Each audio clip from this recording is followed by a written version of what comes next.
Mitzie's going to say a few words here. So, thank you, John. And I'm Mitzie Hunter. I'm the finance critic for our caucus. Today, Ontarians deserve the truth. They deserve to know that the Ford government inherited a strong economy. The FAO called it 4 years of robust growth, low unemployment, the lowest in at least the last 20 years, very strong revenue growth. The Ford government claims that they inherited a crisis with a $15 billion deficit, and this is simply not the case. The FAO confirms that the $15 billion deficit never existed. In 2018-19, Ontario recorded a deficit of $7.4 billion, not the $15 billion deficit thrown around by the Ford government, half that amount. Of this $7.4 billion deficit, $4.2 billion is taxpayers paying for electricity rates and the cancellation of 750 renewable energy contracts. There is another $2.5 billion of pension assets recorded as costs.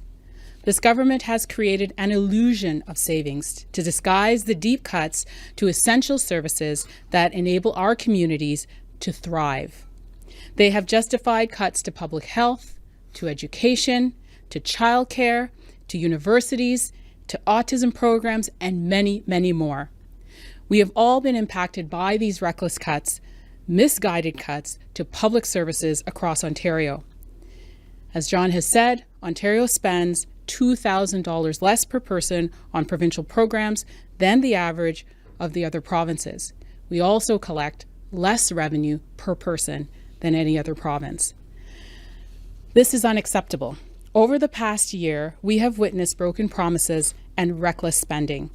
The Conservative promised to lower hydro bills by 12%. Instead, hydro rates are set to increase.